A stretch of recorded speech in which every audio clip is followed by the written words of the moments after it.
माँ का प्यार। गंगापुर नाम के गांव में कमला नाम की एक दूध वाली रहा करती थी। उसे एक छोटी बच्ची थी जिसका नाम था सुमन। सुमन दिखने में बहुत खूबसूरत थी और काफी समझदार भी थी। वो अपने माँ से कभी किसी चीज के लिए जिद नहीं किया करती थी। अब सुमन 5 साल की हो गई थी और कमला ने उसका स्कूल में दाखिला कर दिया था। सुमन स्कूल जाकर मन लगाकर पढ़ाई करती थी और उसी के साथ साथ घर आकर अपनी माँ को भी उसके कामों में मदद करती थी। दिन ब दिन सुमन बड़ी हो रही थी।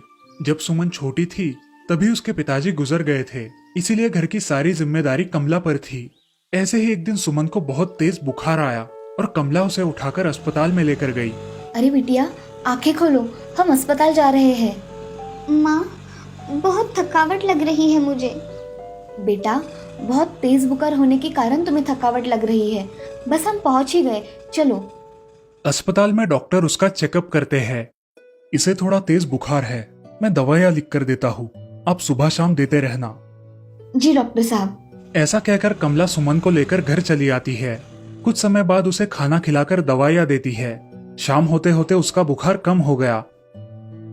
बेटी, कल घर पर रहकर ही आराम करना, ठीक है? हाँ माँ। चलो अब हम सो जाते हैं। कमला और सुमन सो जाती है। अगली सुबह उठकर कमला अपना काम पूरा कर लेती है और दूध बेचने गांव में चली जाती है। यहाँ सुमन घर में ही रहकर आराम कर रही थी और साथ ही में घर के छोटे मोटे काम भी कर रही थी। तभी सुमन की सहेली रश्मि उसके घर आई। अरे सुमन, आज तुम स्कूल क्यों नहीं आई? मुझे कल बहुत तेज बुखार था, इसी वजह से मैं आज स्कूल में नहीं आई। अच्छा, अब कैसा लग रहा है? अब अच्छा लग रहा है, चलो हम खेलते हैं। ऐसा कहकर सुमन और रश्मि आंगन में खेलने लगी। बहुत देर खेलने के बाद दोनों थक गई और सुमन आराम करने घर में चली आई। सुमन थोड़ी ही देर में सो गई और कुछ देर बाद उसकी माँ घर आई। बेटी रश्मि, तुम कब आई? चाची, मैं कब से आई हूँ। हम दोनों ने बहुत खेल खेले, इसलिए सुमन बहुत थक गई है और वह सो गई। अब आप आ गई है तो मैं अपने घर चली जाती हूँ। ऐसा कहकर रश्मि वहाँ से चली जाती है। कमला सुमन के पास बैठकर उसका बुखार देखती है। अब सुमन को बुखार नहीं था, इसीलिए कमला अपने काम में लग गई। थोड़ी ही देर बाद कमला को सुमन की आवाज आई। माँ, मेरा पूरा बदन दर्द कर रहा है। हाँ मेरी बच्ची, अब तुम खाना खाकर दवाइयाँ ले लेना, जिससे तुम्हें आराम मिलेगा। ऐसा कहकर कमला उसे खाना खिलाती है और दवाइयाँ देकर सुला देती है। ऐसे ही कुछ दिन बीत गए। अब सुमन एकदम ठीक ठाक हो गई और कमला भी हर रोज की तरह दूध बेचने लगी। इधर सुमन भी स्कूल जाने लगी थी। ऐसे ही एक दिन स्कूल से आते वक्त सुमन को रास्ते में एक कुत्ते का पिल्ला दिखाई दिया जो जख्मी था। सुमन उसे उठाकर अपने घर लेकर आई।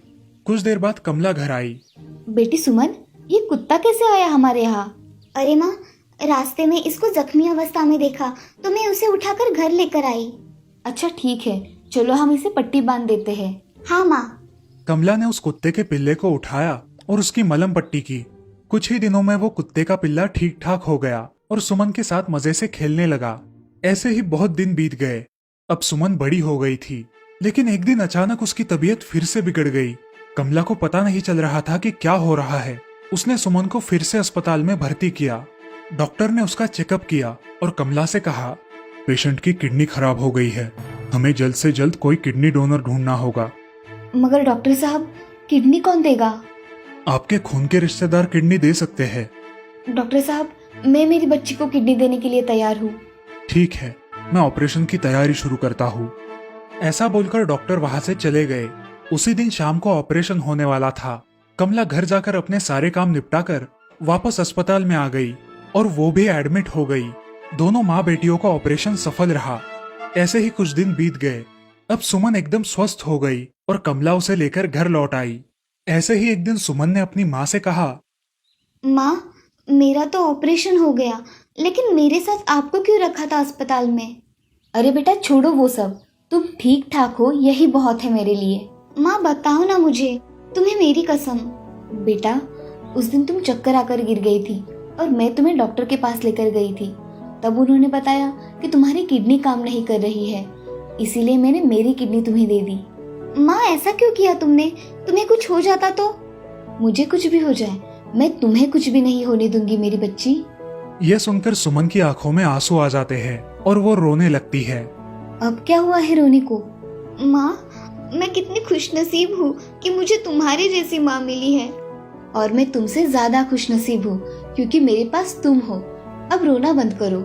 उस दिन के बाद सुमन कभी बीमार नहीं पड़ी और अपनी प्यारी माँ के साथ एक खुशहाल जिंदगी जीने लगी।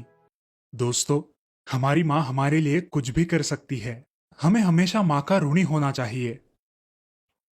श्रीरामपुर नाम के गांव में मोहन नाम का एक व्यक्ति रहता था। वो दूसरों के खेतों में काम करके अपने घर का गुजारा करता था। उसके परिवार में उसकी पत्नी शीला और उसका बेटा राजू रहा करते थे। वे लोग गरीब जरूर थे, लेकिन अपनी जिंदगी में बहुत खुश थे। हमेशा मेहनत करते और अपना पेट पालते थे। अरे शीला, चलो जल्दी खाना दो, मुझे कल सुबह जल्दी काम पर जाना है। हाँ जी, बस 5 मिनट और। कुछ देर बाद शीला खाना लेकर आती है और सब खाना खाकर सो जाते हैं। अजी, कल आपको इतने जल्दी क्यों जाना है? अरे भाग्यवान, कल खेतों में बहुत सारा काम है, इसलिए थोड़ा जल्दी जाऊंगा। ठीक है। अब बातें बंद करो और तुम भी सो जाओ। अगले दिन मोहन सूरज निकलने से पहले ही खेत में जाता है और काम करने लगता है। काम करते करते शाम हो जाती है और अंधेरा पड़ जाता है। मोहन खेत से निकल ही रहा था कि तभी उसका पाँव एक सांप पर गिर गया। उस सांप ने मोहन को काट लिया। मोहन जोर जोर से चिल्लाने लगा। शाम हो जाने की वजह से सब लोग अपने खेतों में से घर गए थे और मोहन के चिल्लाने की आवाज किसी ने नहीं सुनी।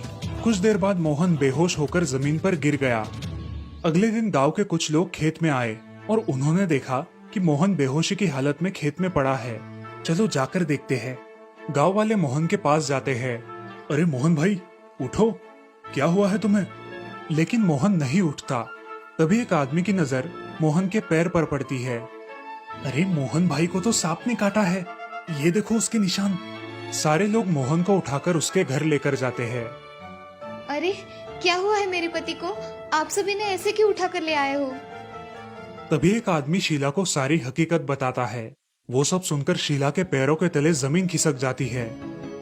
हे भगवान, ये आपने क्या अनर्थ कर दिया। अब मैं क्या करूं? मेरे घर का गुजारा कैसे होगा? शीला फूट फूट कर रोने लगी। अब घर की सारी जिम्मेदारी शीला पर आ गई थी और शीला भी अब खेती में काम करके अपने घर का गुजारा करने लगी। ऐसे ही कुछ साल बीत गए। अब राजू स्कूल जाने लगा था। माँ, जल्दी टिफिन दो, मुझे स्कूल जाने के लिए देरी हो रही है। हाँ बेटा, अभी लाई। शीला टिफिन लेकर आती है और राजू को देती है। ऐसे ही कुछ साल बीत जाते हैं। राजू अब कॉलेज जाने लगा था। उसे कभी भी अपनी माँ की हालत पर दया नहीं आई थी। अब वो बहुत गैर जिम्मेदार बन गया था। अरे दोस्तों, क्यों ना हम सब कल कहीं पिकनिक पर जाए? हाँ हाँ, क्यों नहीं, बहुत मजे करेंगे। ऐसा कह के सारे दोस्त घर निकल जाते हैं और राजू वही बैठकर सोचने लगता है। मैंने सबको पिकनिक के लिए हाँ तो बोल दिया, मगर मैं पिकनिक के लिए पैसे कहाँ से लाऊं? इसी सोच में डूबे हुए राजू घर आता है और अपनी माँ से कहता है, माँ, मुझे कल के कल 5,000 रुपए चाहिए। अरे मेरे लाल, इतने सारे पैसे क्यों चाहिए तुम्हें? और मेरे पास तो इतने पैसे नहीं है बेटा। माँ, मुझे कुछ नहीं पता, आप मुझे कुछ भी करके आज शाम तक पैसे दे दो, नहीं तो मैं घर नहीं आऊंगा। अरे बेटा, ऐसे मत करो, लेकिन मेरे पास सच में इतने पैसे नहीं है। माँ, आप कुछ भी करो, मुझे पैसे चाहिए, मतलब चाहिए। ठीक है मेरे लाल, मैं कुछ करती हूँ। अब शीला सोच में पड़ जाती है कि इतने पैसे वो कहाँ से लाए। शीला अपने खेत के मालिक के पास जाकर आधे पैसे उनसे उधार लेकर आती है, लेकिन फिर भी पैसे कम पड़ रहे थे। अब शीला अपने पड़ोसी के घर जाकर और कुछ पैसे उधार लेकर आती है और जैसे तैसे वो 5,000 रुपए जमा कर लेती है। माँ, चलो मुझे पैसे दो, जल्दी। हाँ मेरे राजा बेटा, अभी देती हूँ। शीला राजू को पैसे दे देती है। दोनों खाना खाकर सो जाते हैं। दूसरे दिन राजू अपने दोस्तों के साथ पिकनिक के लिए निकल जाता है। बेटा, संभल कर जाना और पैसे बराबर रखना। हाँ माँ, मैं कोई छोटा बच्चा नहीं रहा अभी। राजू घर से निकलता है और सारे दोस्त पिकनिक के लिए बस पकड़ते हैं। बस में राजू की नजर एक लड़की पर पड़ती है। वो उसे बहुत पसंद आती है। राजू उससे बात करने लगता है। हाय, मैं राजू, आपका नाम? मैं प्रांजल। इस तरह बातों बातों में उसे उससे प्यार हो जाता है। लेकिन प्रांजल एक बहुत गुस्सैल लड़की थी। पिकनिक से वापस आने के बाद राजू प्रांजल को अपने घर लेकर जाता है। माँ, देखो मेरे साथ कौन आया है। कौन है बेटा? शीला प्रांजल की ओर देखती है, लेकिन प्रांजल शीला की ओर बहुत गुस्से से देख रही थी। कुछ देर रुकने के बाद प्रांजल उनके घर से निकल गई। माँ कैसी लगी प्रांजल तुम्हें? मैं उसी से शादी करने वाला हूँ। बेटा, मुझे ये लड़की सही नहीं लगी। तुम्हें इससे कई अच्छी लड़की मिल जाएगी। आप मत सिखाओ मुझे। मैं शादी करूंगा तो सिर्फ प्रांजल के साथ ही। ठीक है बेटा, जैसे तुम्हारी मर्जी। तुम्हें पूरी जिंदगी निकालनी है उसके साथ। अगर तुम दोनों खुश रहते हो तो मुझे क्या दिक्कत हो सकती है। कुछ दिनों बाद राजू और प्रांजल की शादी हो गई। फिर एक दिन प्रांजल अपनी सास के साथ झगड़ा करने लगी। मैं कुछ काम नहीं करूंगी, तुम्हें करना है तो करो, नहीं तो छोड़ दो। अरे बेटी, पर मेरे जाने के बाद ये सब तुम्हें ही तो करना है ना। तभी का तभी देखा जाएगा, आप मुझे मत सिखाओ। शाम को जब राजू घर आता है, ए जी देखो ना, तुम्हारी माँ कुछ काम नहीं करती और मेरे से सब करवाती है और ऊपर से झगड़ा भी करती है। राजू बाहर जाता है और अपनी माँ को खरी खोटी सुनाता है। प्रांजल ये सब देखकर बहुत खुश हो जाती है। अब ऐसे ही चलने लगा। प्रांजल हर रोज राजू को उसकी माँ के बारे में भड़काती रही, राजू को अपनी माँ से दूर करती रही। ऐसे ही एक दिन उसने अपने खुद के हाथ थोड़े जला लिए और शाम को जब राजू घर आया, ए जी देखो, आज आपकी माँ ने क्या किया। मैंने काम करने के लिए मना किया तो आपकी माँ ने मेरे हाथ जला दिए। प्रांजल की बातें सुनकर राजू बहुत गुस्सा हो गया। उसने अपनी माँ को घर से बाहर निकाल दिया। अरे बेटा, मैंने किया क्या है जो तुम मुझे घर के बाहर निकाल रहे हो? और मैं इस उम्र में कहाँ जाऊँ बेटा? जरा अपनी बूढ़ी माँ के बारे में तो सोचो। ऐसा मत करो बेटा। ये रोना धोना बंद करो और निकलो मेरे घर से।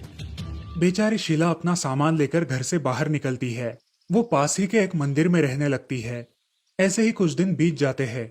एक दिन अचानक राजू के सीने में दर्द होने लगता है। अरे सुनो प्रांजल, मेरी छाती में बहुत दर्द हो रहा है, मुझे हॉस्पिटल लेकर चलो। प्रांजल राजू को अस्पताल लेकर जाती है। डॉक्टर राजू का चेकअप करते हैं और प्रांजल से कहते हैं, देखिए मैडम, आपके पति के दिल में छेद है। हमें कल के कल कोई ऐसा आदमी ढूंढना होगा जो अपना दिल इन्हें दे, नहीं तो हम आपके पति को नहीं बचा पाएंगे। डॉक्टर की ये बात सुनकर प्रांजल बहुत डर जाती है। उसे समझ नहीं आता कि क्या किया जाए। ये बात राजू के पड़ोसन को पता चलती है और वो जल्दी से ये बात राजू की माँ को बताती है। जैसे ही राजू की माँ को ये बात पता चलती है, वो तुरंत अस्पताल आ जाती है और डॉक्टर से बात करती है। डॉक्टर साहब, मेरे बेटे को बचाओ। आप मेरा दिल ले लो, मगर मेरी बच्ची की जान बचा लो। शीला अपना दिल राजू को दे देती है और खुद अपने बेटे के लिए इस दुनिया को अलविदा कहती है। राजू का ऑपरेशन हो जाता है। अगले दिन जब राजू होश में आता है तो वो प्रांजल से पूछता है, अरे प्रांजल, मुझे क्या हुआ था? प्रांजल राजू को कुछ बताती तभी डॉक्टर वहां पर आते हैं। राजू, तुम्हारा ऑपरेशन एकदम अच्छे से हुआ है, अब घबराने की कोई जरूरत नहीं। मगर डॉक्टर, मुझे हुआ क्या था? तुम्हारे दिल में छेद था। तुम्हारी माँ ने तुम्हें अपना दिल देकर तुम्हारी जान बचाई है। ये बात सुनकर राजू और प्रांजल की आंखों में आंसू आने लगे। राजू फूट फूट कर रोने लगा। क्या मेरी माँ ने अपना दिल मुझे दिया? हाँ राजू, तुम्हारी माँ ने अपना दिल तुम्हें दिया है। अब वो इस दुनिया में नहीं रही। डॉक्टर की बातें सुनकर राजू हक्का बक्का हो जाता है। प्रांजल को अपने किए पर बहुत पछतावा होता है। तभी राजू अपने दिल पर हाथ रखता है और उसे एक आवाज सुनाई देती है, मेरे लाल, मैंने तुम्हारे लिए सब कुछ किया, मगर तुम्हें मेरी चिंता कभी हुई ही नहीं। लेकिन बेटा, मैंने तुम्हें कहा था ना, मैं तुम्हें कभी भी किसी बात की कमी पड़ने नहीं दूंगी। बस मैंने तो अपना वादा निभाया। खुश रहना मेरे लाल। ये सब सुनकर राजू बहुत रोने लगा, मगर अभी रोकर कुछ फायदा नहीं था। राजू की जान तो बच गई थी, लेकिन अब उसके पास उसकी माँ नहीं थी। दोस्तों, एक माँ अपने बच्चों के लिए कुछ भी कर सकती है। इस दुनिया में माँ से बड़ा न कोई है और ना ही कोई हो पाएगा। जिनके नसीब में माँ और पिता दोनों का प्यार है, वो इस दुनिया के सबसे अमीर और खुशनसीब लोग हैं। हमेशा अपने माता पिता का आदर करो।